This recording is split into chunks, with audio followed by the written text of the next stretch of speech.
அடுத்ததான் நம்ம பார்க்க போறது ஆர்சி சீரிஸ் சர்க்யூட். அதுக்கான ஃபேஸர் டயக்ராம். பாலிடெக்னிக் ஸ்டாண்டர்ட்ஸ்ல நம்ம தெரிஞ்சுக்கிற போறோம் அத.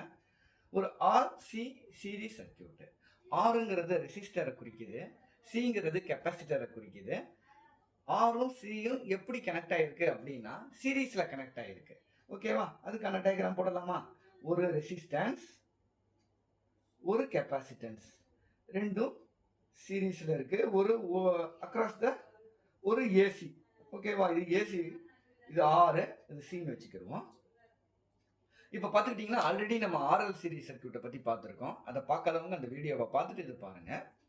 ஸோ இந்த ஆர்சி சீரிஸ் சர்க்யூட்டில் என்ன அப்படி கேட்டிங்கன்னா ஆல்ரெடி நம்ம இதுக்கான phasor diagram வரைஞ்சிருவோம் first.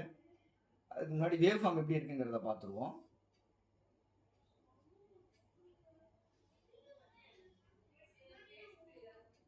Okay, so இப்போ ஒன்று கரண்ட் வேவ் ஃபார்ம், ஒன்று வோல்டேஜ் வேவ் ஃபார்ம். ஓகேவா?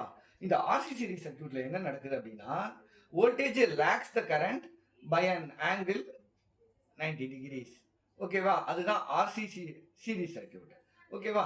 வோல்டேஜுங்கிறது பின்னாடி இருக்கும், கரண்ட்டுங்கிறது முன்னாடி இருக்கும். ஸோ கரண்ட் முன்னாடி இருக்குன்னா ஃபர்ஸ்ட் பாசிட்டிவ் ஆஃப் சைக்கிளையும் நெகட்டிவ் ஆஃப் சைக்கிளையும் எது ஃபர்ஸ்ட் கம்ப்ளீட் பண்ணுதோ அதுதான் கரண்ட்டு. ஸோ இதுதான் கரண்ட்டு, இது வோல்டேஜ். சரிங்களா? ஸோ ஒரு பாசிட்டிவ் ஆஃப் சைக்கிள எது ஃபர்ஸ்ட் கம்ப்ளீட் பண்ணுது அப்படின்னு பார்த்தீங்கன்னா கரண்ட். ரெண்டாவதாக கம்ப்ளீட் பண்ணுறது எது அப்படின்னு பார்த்துக்கிட்டிங்கன்னா வோல்டேஜ். ஓகேவா? இந்த இடத்த பொறுத்த வரைக்கும் இதை எப்படி சொல்லலாம் அப்படின்னா வோல்டேஜ்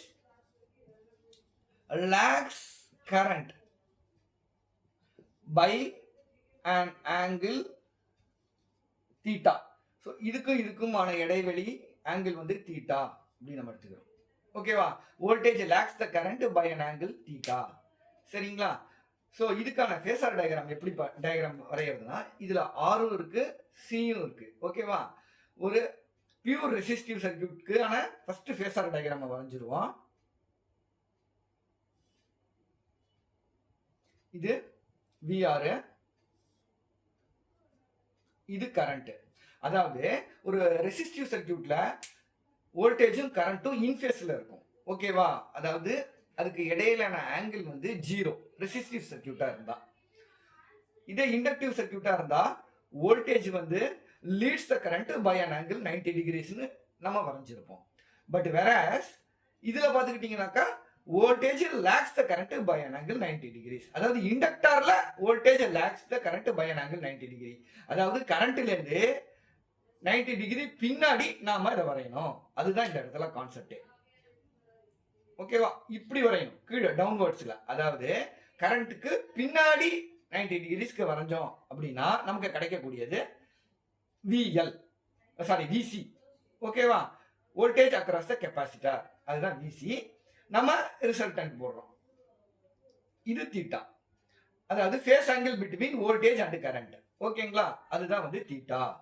ஸோ நம்ம ஈஸியாக அண்டர்ஸ்டாண்ட் பண்ணிக்கிறதுக்காக இப்படி வச்சுக்கிறோம். ஓகேவா? VC, VR, voltage across resistance, voltage for capacitance, இது கரண்ட்டு.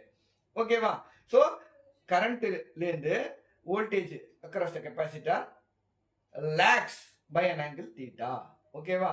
அதில் வோல்டேஜ் லீட் ஆகும், இதில் லேக் ஆகும். சரிங்களா?